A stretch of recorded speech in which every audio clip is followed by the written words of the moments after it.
It's the Real News Network. I'm Sharmini Pires coming to you from Baltimore. President Trump named James Donovan, a longtime Goldman Sachs executive, to be Deputy Treasury Secretary on Wednesday. This means that there are 4 former Goldman Sachs managers in senior positions of the Trump administration.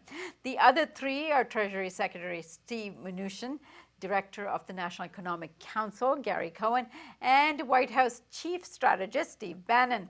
Joining us today to talk about the significance of this latest appointment is Bill Black. Bill is Professor of Law and Economics at the University of Missouri, Kansas City. He's also a former financial regulator. He's also the author of the book titled The Best Way to Rob a Bank is to Own One. Thanks for joining us, Bill. Thank you. So, Bill, previous administrations, such as those of Bill Clinton and George W. Bush, had significant Goldman Sachs influence. How does the Trump administration compare to those earlier administrations? They are even more government Sachs than their predecessors, and you're right. The bad joke is that the United States holds an auction every 4 years to see who will control economic policies in administration. And of late, Goldman Sachs has consistently been winning that auction. In addition to the fact that this will be the 4th senior person directly employed by Goldman, we need to remember that the new designee to become chairman of the Securities and Exchange Commission, a New York lawyer, by far his biggest client was Goldman Sachs. And his firm has represented Goldman Sachs for over 100 years, to give you an idea of the closeness of all of this. A couple of other things that are escaping attention mostly when people talk about this. First, as you mentioned, Gary Cohn is running the National Economic Council. But on top of that, the normal place where you would get your economic advice as president, the President's Council of Economic Advisors, well, Trump has downgraded that to below cabinet level, and instead put all the power and economic advice in this National Economic Council. Now, the National Economic Council is a recent creation. It was a creation by Bill Clinton, and it was created specifically to put a Goldman Sachs guy in charge, because that Goldman Sachs guy wasn't really someone who was an economic expert or he had any academic credence.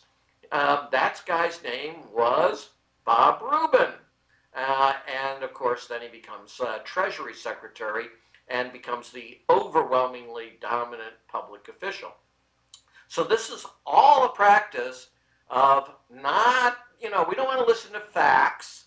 We want to make up our facts, very Trump-ish.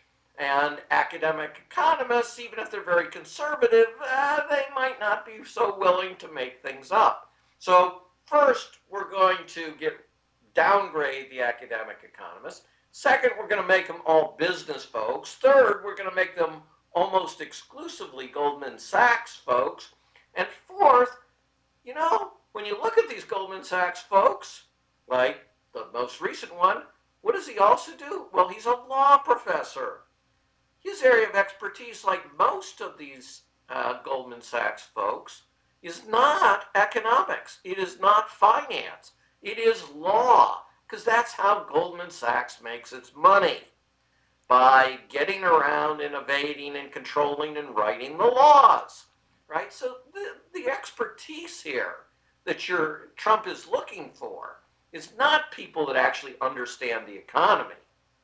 It's people that understand how to gut and pervert the laws so that the kleptocrats can make a ton of money. And, it is just plain wonderfully humorous that the most recent appointee allegedly teaches ethics. So Who do you have to teach ethics in your law school? The Goldman Sachs guy. Who says law schools don't have a sense of humor?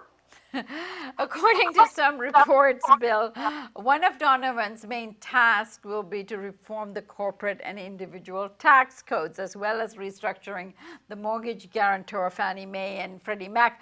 What would you expect from someone like Donovan with regard to particularly these policies? So first, we should purge that word reform, because, reform actually meant to fix things. That was its original meaning, and now it just means to change things, but to give it a positive gloss. And second, that's exactly what he's going to do and why he is a lawyer, not somebody whose expertise is economics or finance. This is how do the Trumps of the world pay so little tax?